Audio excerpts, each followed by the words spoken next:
is working.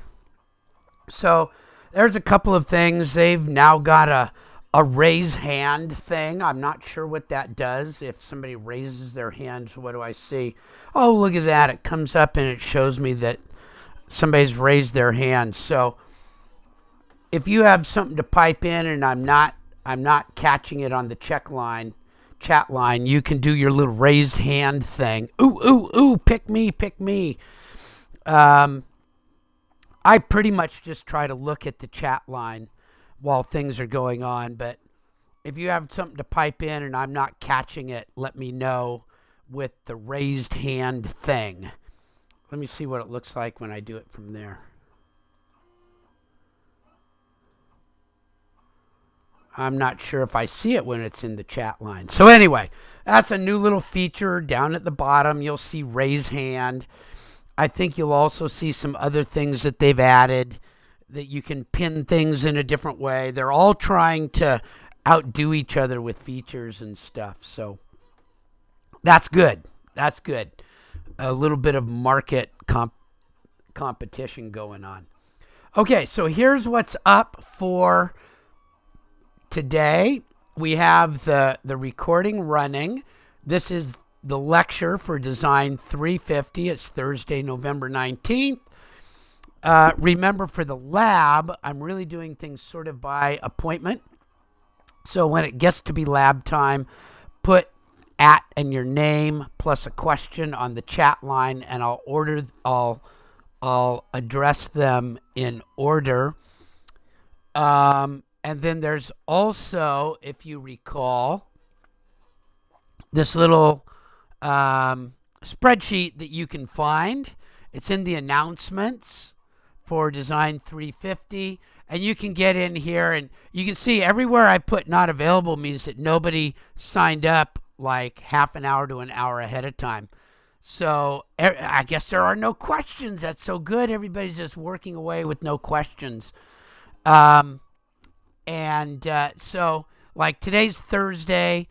Some people from other classes might put their names in on these orange ones. But if you do need to get a hold of me and ask questions, I'm answering by email and I'm answering by other methods. If you mostly by email, a lot of people have questions, and that works out just fine too. But if you need a meet and you need to go over things, especially if you need to show a drawing, then feel free to make an appointment where there's some available. And I'll refresh this for Monday of next week. I'll probably refresh it on Saturday morning. Okay, so that's sort of new, but I don't feel like just sitting around in front of my computer checking all the time. I've got you would not believe how many meetings I'm invited to, and I actually try to get to a lot of them. So if I know ahead of time that nobody's going to be asking for me, I go off and do those other cool things. Okay, so there we go. Industry choice number 2 is due on Sunday. So here's the thing. Submit your. It says optional, and it says first. It's not your first one. I just did copies. But it is your industry choice number 2, so submit it there. And you know all the stuff to put on it. You put any drawing files, whether they be DWG or Revit. You put your PDFs of your drawings, and you put your portfolio template. So Laura says, where is that link again? Let's go find that link. If you go to the home page, appointments, right there. Huh. Wow. There it is, right there. And you can actually type on it. Right from here. You can just get right in there and you can type stuff and do some. Oh, it doesn't look like it's updated. That's really frickin' weird. That's not showing the most up-to-date one. Well, I'll have to check on that. Maybe I'll just put the link in But that is really weird that it's not showing the most current version. Is it industry choice 1 that we're on? Are we on industry choice number 1? Wow, I am so far off. Yeah, I think that's actually industry choice number 1. What does it say over here? Did I just, you know what? Maybe I just wrote the wrong thing down here. Wow, why does that say number 2? You're right. That's supposed to be number 1 because that's all we've done so far. Let me change that. Thank you. Oh, this is all screwed up. That's what happens when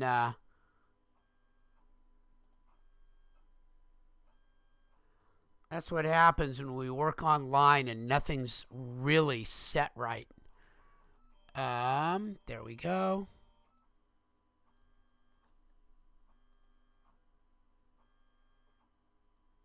It didn't work at all either.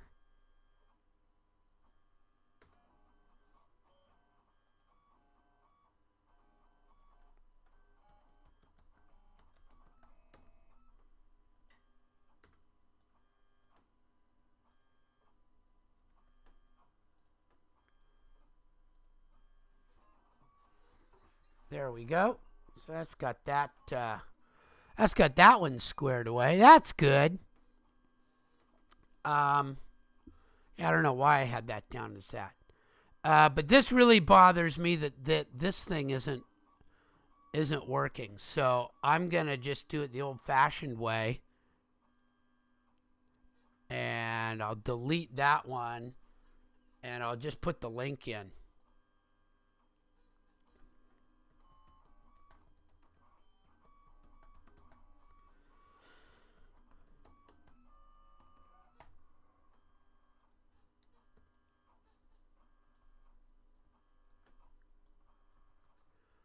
I hate it when Canvas tries to get all fancy and then it just plain doesn't work. But that happens all the flippin' time in Canvas.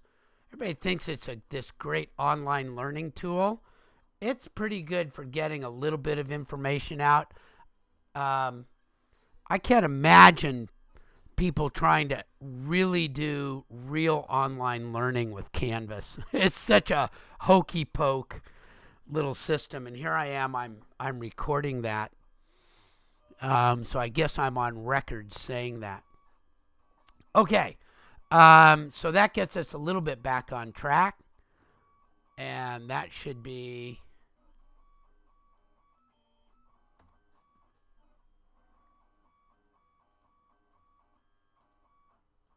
You guys know where to go to get that link.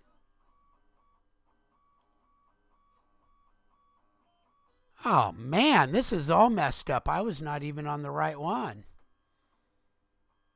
Let's get into 350 there. I tell you.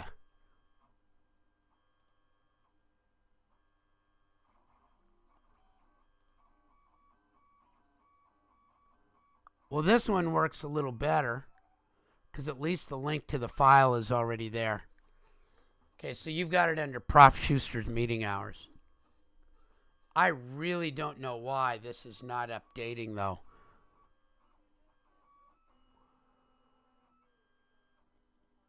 Yeah. Yeah, I'm not sure I'm able to. It, it, it is just such a clunky, it's such a clunky system. I mean, Canvas was like made years and years and years ago, and you can really tell it. I mean, you can really tell that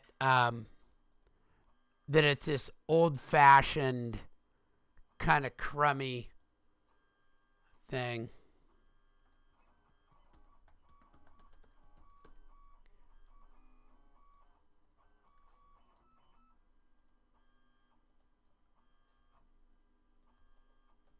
So I'll come get it over here just to...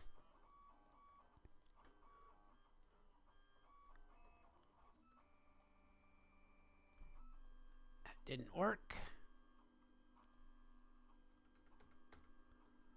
There, and they go, oh yeah, this is just so easy to do. I spend so much time screwing around with stupid little crap like this instead of actually teaching. Yeah.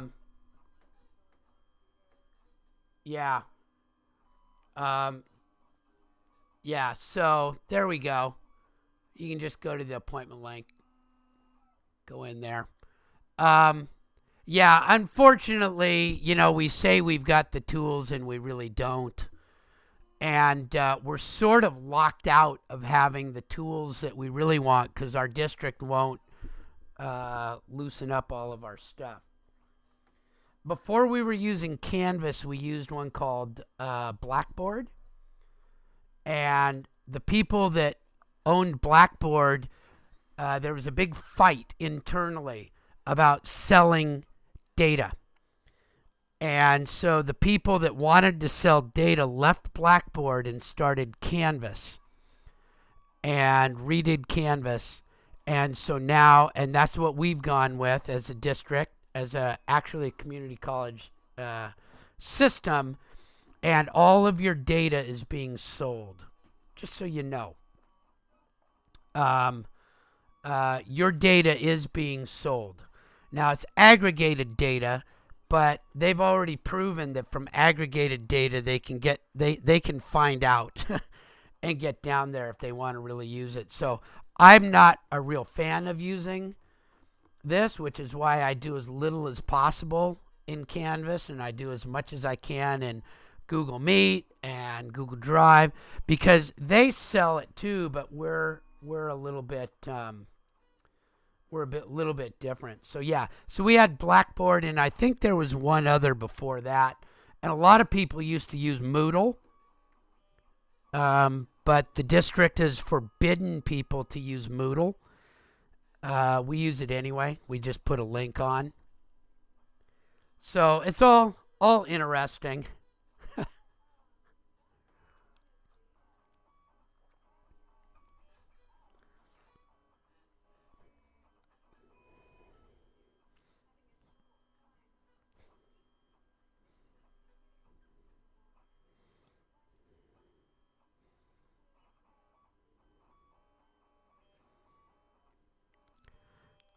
Yes, it absolutely does. It's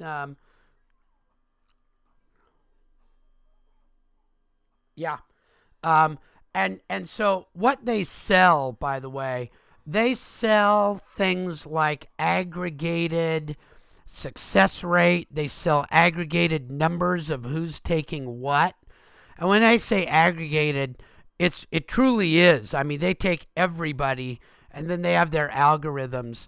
But one of the biggest things they do is they sell the number of students in certain areas and what their majors are, not just like, oh, there's 5,000 people majoring in computer science in the Sacramento area. And banks use that to push out loans and deals on loans. And so Canvas just got bought by a hedge fund that really wanted their data. They couldn't give a damn about education or anything like that. So anyway, that's a whole nother matter, isn't it? So I'm not a big fan of it. And I'll tell you, it is not easy to use. There are so many features on other programs that that make life better and easier that we don't have access to, including Google Drive. We have access to about a quarter of the really powerful Google Drive developer tools that would make life easier for us. But we've never turned it on at the district. So you guys can all write to your district, whoever is on your supervisor or whatever they call that for your area, you write to them and say, how come? How come we're not really getting good support and the best tools and the best software? And just see if they reply. Okay, so let's go ahead and move on to some other stuff. So I thought I'd show you, just because you guys are pretty much done and this question came up. Laura asked, how do I get a SketchUp into my AutoCAD? So I thought I'd demonstrate that. And there's 2 steps. One is get your SketchUp file and then save it as a DWG. And the other is to, once you've got it as a DWG, insert it as a block. Okay, now I think that Revit can put in a SketchUp native. I think you can actually just bring a SketchUp into Revit, but you can always change it into a DWG file first. So I made a little video of it, and then I didn't put this video on yet, but I made a video of this too. But I'm going to demonstrate that, and I'm going to demonstrate it using VMware. So here I am, because I don't have SketchUp on my laptop. It's really hard to get SketchUp if you've got an older version and you've already got yourself installed on another computer somewhere, which I do at American River College, which I can't get to. So I've got SketchUp open. Where is it? Here it is. Here's SketchUp. And I've set my toolbars so that I can get to the 3D warehouse. But I can also get to the 3D warehouse through this components button and type in what I want to see. So I'm going to put in park bench. Now there's some things. You see it working away over there. There's some things about this that don't really allow me to do stuff very well. But this isn't too bad. It comes here. I look at it. Distance from the origin, 501. 3D model. File size, 592 kilobytes. So that's not too bad. That's kind of big. Laura, what did we find? 125 kilobytes? Remember, you start putting a bunch, you start putting a bunch of these things in, and pretty soon you have this 1 gigabyte drawing, because you've put this in, and then you've put 10 of them in, you know. So these things can really, really add the megabytes. Let's see what this one is. 30 kilobytes. Dang. Okay, that's the one I want to put in. Unless you think it's too ugly, right? But, you know, it's okay. And look, it's even in inches, so I know. So this is nice. So, Laura, in the video I put up, I went to the 3D warehouse to get it, which is really what this is, just accessing directly from your SketchUp panel.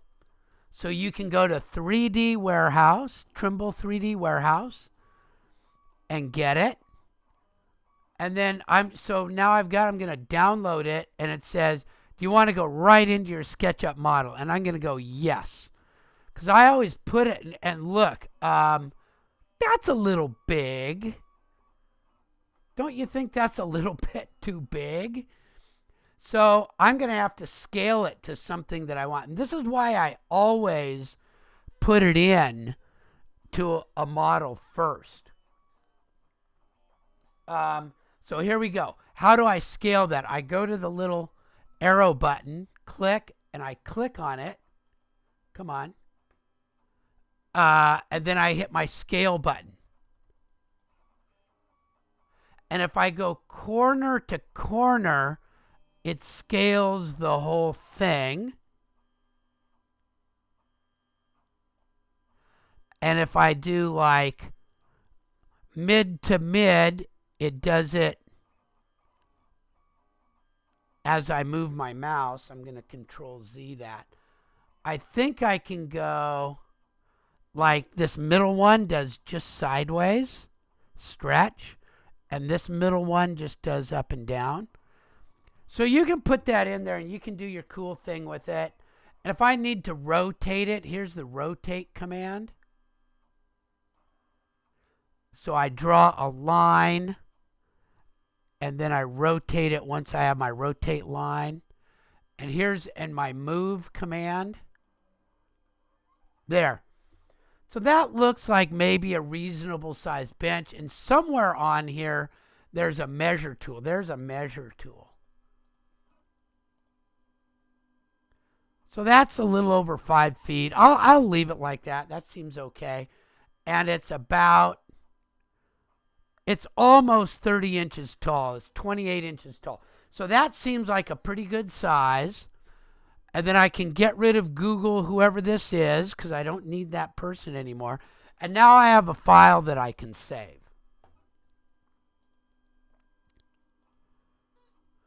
So I'll put it on my desktop because I'm on VMware and I didn't set it up to save anywhere else. Park bench number 2. And that's about 5 feet, close to 5 feet. So there we go. I've got it. And now I can close. Oh, no, now I need to do one other thing. Sorry about that. So I saved it, but now I have to get it into a drawing. DWG. So that's export. 3D model. PB2. And I've chosen DWG. I can do all these types of things depending on what I want to do. So DWG, my options. I guess it's just going to stay in inches. Export. So that should exist somewhere. PB2. And where's my DWG file? Park bench.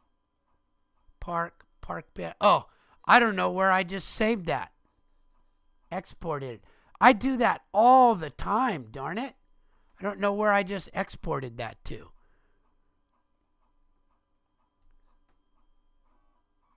I put it in my documents. There we go. I did that exact same thing in my demo tape. Okay, so now I've got that, and I can go to my AutoCAD, and I've set up my units as feet, and so I want my park bench to be about there. So if I do a distance command, that's about 5 feet. So I need that thing to fit in there somehow.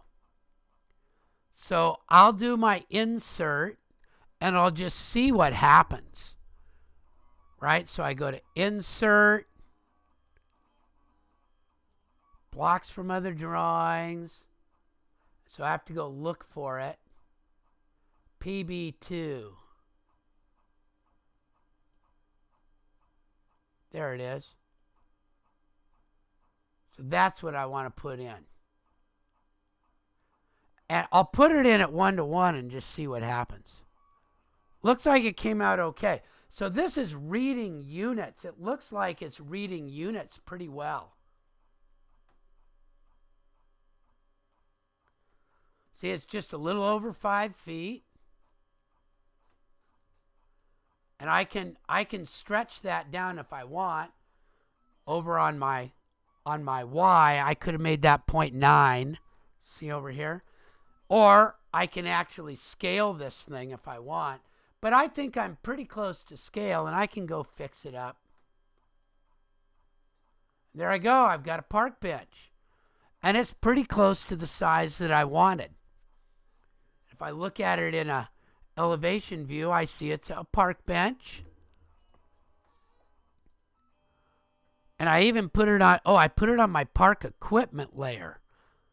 Yeah, I guess that's what the layer I'm supposed to put it on. And I can look at it in a bunch of different ways. There it is as a conceptual view. Now, this is not really a solid. This is what's called a surface model. So I couldn't like 3D print it, but it will show up just fine. A solid really truly does model a solid. It's got insides, it's got mass, it's got properties that you can assign it. A surface model is like I folded it out of paper, and this would be like a paper column. There's no real solid. And so if I try to punch a hole through it, it won't really work. Okay. And then there's a whole bunch of, I'm not even sure. I don't think that the layout, I don't think it'll find it from here. It'll find it if you use a regular viewport, but it won't find it if you do some other. So it's just a matter of how you play around with it. For what you're gonna do, it's absolutely fine. Okay, but I know a few people are interested in taking their plan view and making it into a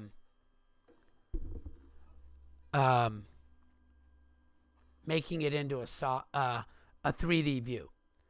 So there, I just wanted to go over that and show that and make that a little bit of an interesting item for you, that if you decide to go on in choice number 2 of developing your community use area. So a bunch of you are doing that. I think for sure Wasan, Benjamin, Laura, some others. Natalia, you might want to do this to make a cool 3D view with your stuff.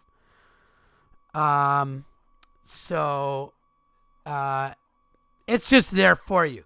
And of course, you can ask me questions as you go. So there's a little bit of cool stuff. And VMware does work. The other one is, I'm not sure who it was. I think it was Kara asked about the CC&Rs, and I really haven't gone over that much.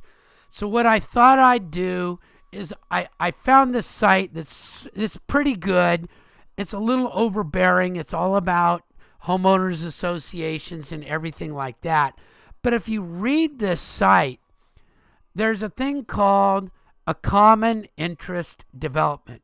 And that's really, if you have a common area that is going to be used by everybody, that's really what you're doing. You're making a common interest development.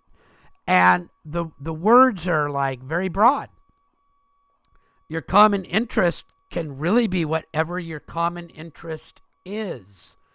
And it's usually set up by the developer, right? Whoever owns this property and is going to subdivide it, or a whole bunch of people that already own property that want to redo their arrangement. You can make what's called a common interest development. And the most obvious one that we all sort of know about is a condominium complex, where people own certain portions of it. The other are golf course homeowner, where you've got your lot and on the golf course, but that's all part of this huge common interest development where the common interest is golf. And I don't know, maybe, now there's one. All right. I don't know why you guys didn't think of this before. You guys need to put a mini golf course on your Winding Way lot. It can go all through and around. You can make tons of money. What do you mean? There is nothing better. There is nothing better than miniature golf. It is one of the funnest, greatest games at a huge waste of water. Well, not really if you're recycling your water. If you do a good job of recycling and using gray water and recycling and pumping. But what I love is how everybody thinks they're so good and when you miss a 4-foot putt, how it was the fault of the golf course. It's like, oh my gosh. Anyway, that would really be something. Okay. Let's see. Huge way. Yeah. Okay. And so Wasan is suggesting that Revit City is also, if you're working with Revit, Revit City does have a ton of stuff, doesn't it? And uh, are you kidding me? Wow, a golf pro. That's really, really cool. That's why you don't want mini golf. You want to be on the real golf course. Uh, well, it sounds like, Laura, that I'm going to have to assign that to you because you have such knowledge that you could really, really nail this. Or maybe, so Laura, did your husband ever get into the virtual golf things, the VR ones where they train your swing?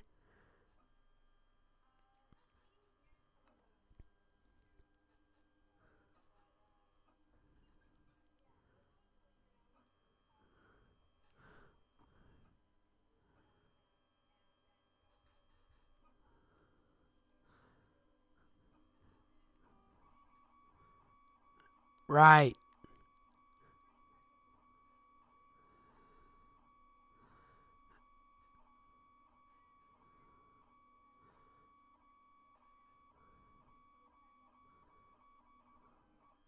Okay.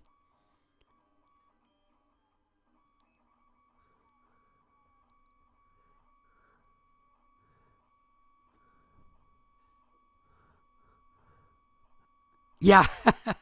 So okay, that is really cool. Anyway, so a CID is a common interest development where the group has a common interest. And you need to identify that common interest and codify it. And what manages the common interest as it moves forward is a homeowners association. And I'll tell you, this one, oh my God, they make it so hard. Homeowners associations don't need to be all that big, but certain things belong in the CC&Rs. And it's just a declaration of the ground rules. Okay? It's how does this place get used and what are the ground rules and what does everybody have to agree to? Now, CC&Rs that go into your deed have a different standing than CC&Rs or ground rules from your homeowners association.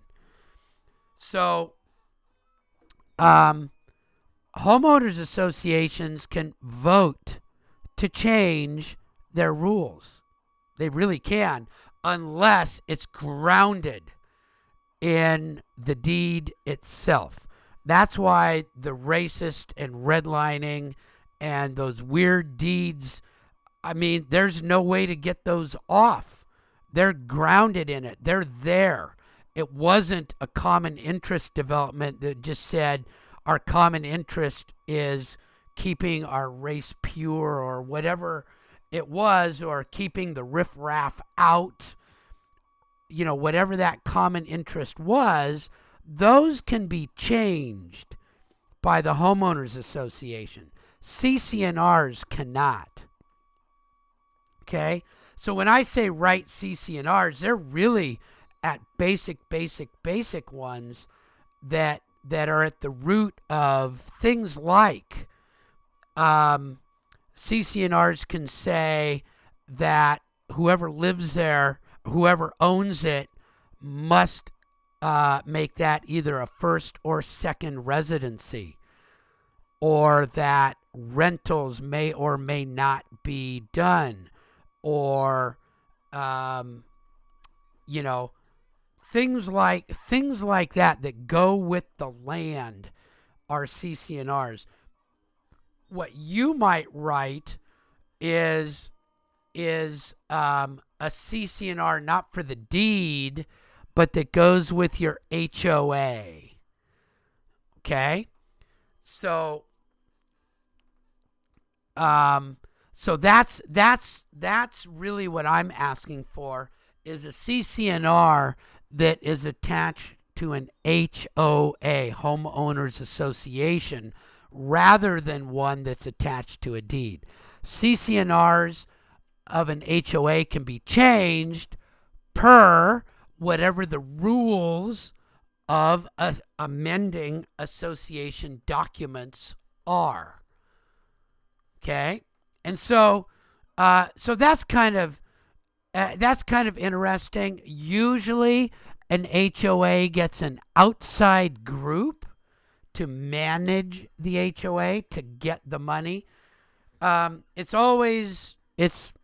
It seems like it's safer and more neighborly in a way to have a total stranger, somebody who's not connected with it, collecting the money, especially when it comes time for a dispute.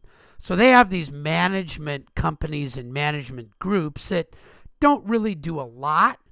They do what the HOA asks them to do. Usually it's collect a little bit of money, put it in a bank account, get an okay to spend it. There's usually things that are spent by the management. The management company is in charge of getting the mow and blow or paying water and utilities and things like that. And they're just sort of voted the ability to pay certain things up to certain limits. So it's all pretty straightforward. It's sort of like having an administrative assistant, really. But you give them certain tools through your HOA documents.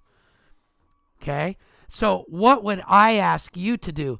I'm asking you to write the CC&Rs, the ground rules that would just go with a common interest development. Okay? So really, you don't need to put it into legalese or anything like that. So the main thing is that you look at the guidelines that you're being asked to do. And in this one, if we take Winding Oaks, you would have two things to think about. One, you would think about the right-of-way, the road, and how it goes past 3 properties and up against the 4th, or past all 4 properties.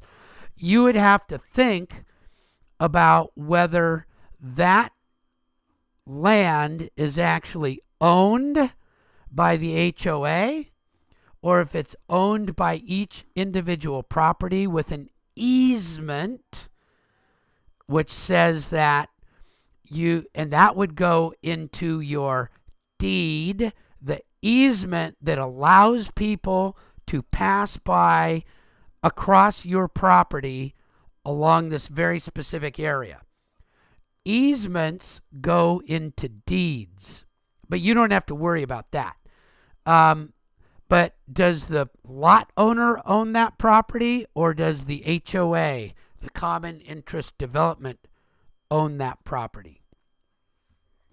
And then how would the right-of-way be paid for? And if you're doing a community garden, what are the costs? What are the maintenance?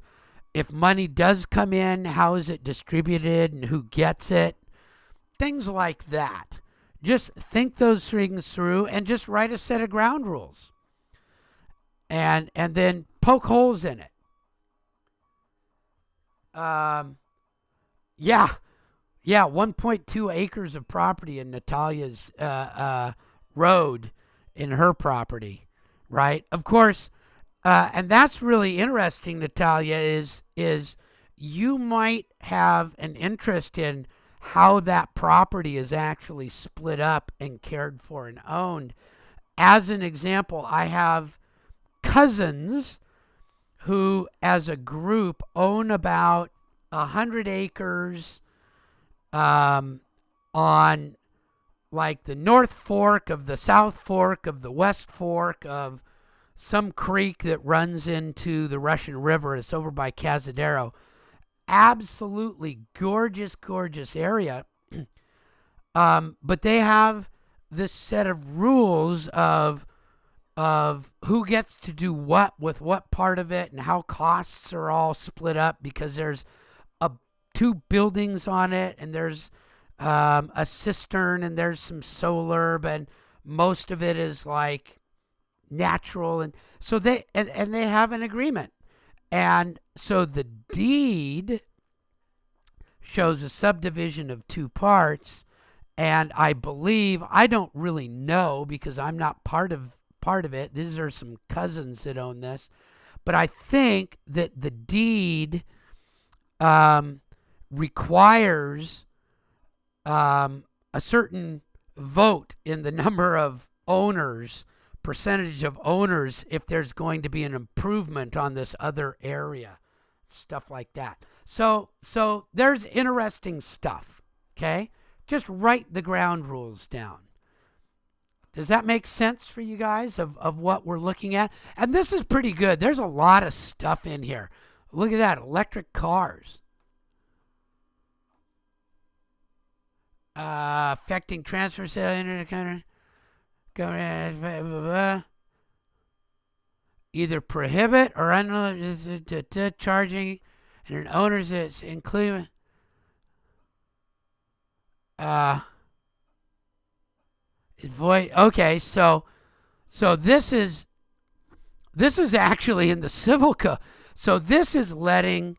So this is really cool. So they're actually showing some things where the state of California has stepped in and sort of invalidated some.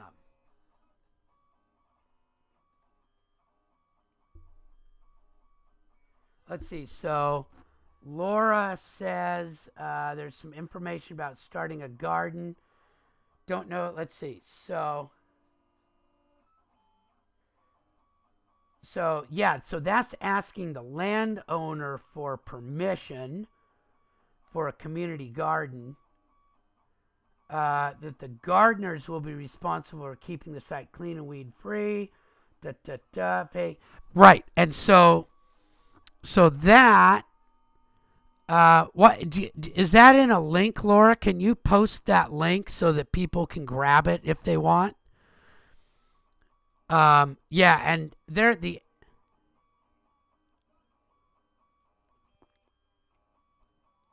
okay. Okay, that's really cool. And then look, they're talking about liability and insurance. And that's why if you do it up front, it's a little easier. So as an example, if this was all subdivided and everybody had their property and everything was built, and then somebody goes, yeah, why don't we have a community garden? Oh, that's great. Well, where's it going to go? Who's the owner? Whose land are you taking? But if you do your subdivision up front and you set that property aside as community interest development, then a lot of that doesn't apply because it already belongs to the community interest development rather than to any one owner. Okay, and then liability, it gives people a shield because it's the homeowners association that's liable, and you'll find that individual property owners in the HOA cannot be held liable. So that's a really good thing. That's a really, really good reason for separating it off and making it part of a community interest ownership rather than saying one person, you're just gonna let us use that area either for free or for money or for some interest. The liability stuff really changes then. And the HOA would still need insurance, right? But you don't mind paying some insurance for that HOA, for that little bit of property versus your home, right? You're going to go, I'm going to do what and put my home on the line? I don't think so, right? Who would, right? Oh, a community garden sounds great. As soon as somebody gets hurt, can they come after my home in any way?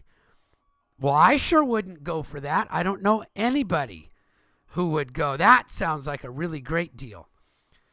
So that's why we're talking about doing it up front versus later on. Now, if it's done up front, you could potentially, or if it's done afterwards, you could potentially look at some sort of a variance through the planning department to separate off that lot, subdivide it again one more time so that it all does belong to an HOA. But that's so much harder than doing it up front. Okay? But this is really cool. So this is where the state of California, who was it? Somebody said, hey, it's my property. I get to do it what I want. No, you don't. Okay? We all devolve our ownership to the rules of the state. And that's for our own protection. Okay? We may not like it, and sometimes what the state says, we may think that that's not in our interest, but that's our common interest as a state. And we have a duty to respect that and to abide by that. So the state has seen interest in electric cars, and they're doing things to promote it. Why? Because private people were not doing it. Why not? Too much money, actually. Okay, it really does take a large state-run thing to get that up and running.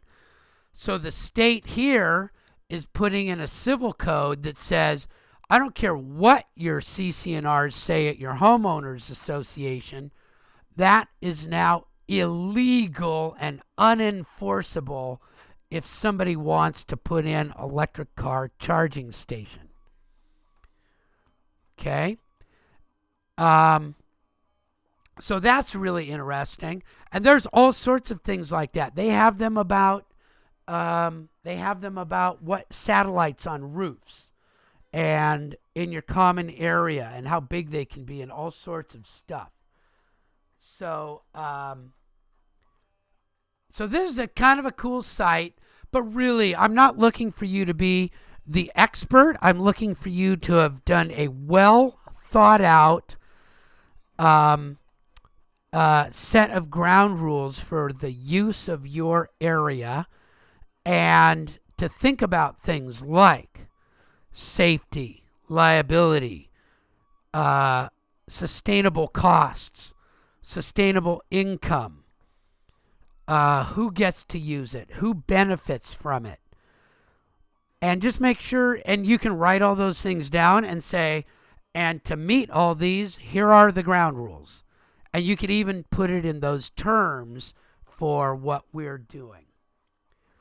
Does that help out a little bit? Does that make some sense on the CC&Rs and things like that?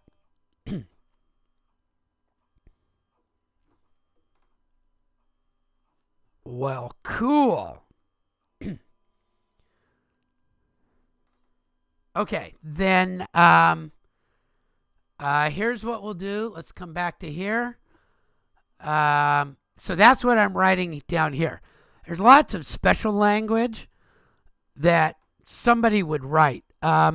So when I lived in an HOA and we were rewriting a couple of our areas to get them ready for a vote, we actually hired a lawyer, and it cost like, I don't know, $4,000, and our HOA documents were like 100 pages long, and they had all this stuff in it, and and there was some stuff that had to be rewritten because of these California rules.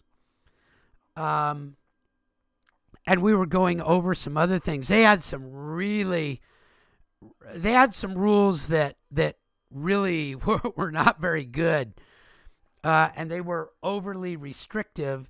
And so as a group, we were trying to get rid of some of those rules. It cost like $4,000. It wasn't a huge amount, and we just gave it to a lawyer who does that kind of stuff, and they probably plugged it into a program and spent an hour and made $4,000. But then it was their name on the line, and it had to get approved, and we went through it. And yes, our membership, we had about 100 units, and maybe not 100. We had about 70 units in this condominium complex, and it passed. Everybody was going, oh yeah, that's really good. And we cleaned up some of the things that it even had stuff about committees and all this kind of stuff that we said, oh, that just doesn't need to be in there. So we got it to pass, and it was just a lawyer doing it. But that's what we had to do. We wrote down the ground rules of what we wanted to have happen and where we wanted changes, and the lawyer rewrote our HOA documents, and our management company managed the vote so that there was absolutely no possibility of conflict of interest or anything like that. And we voted and it passed. So there's a special language thing. Yours, just write down the requirements and what you want it to be. Cool? All righty-o then. I'm going to turn off the recording. I hope it was on. Yes, it was on.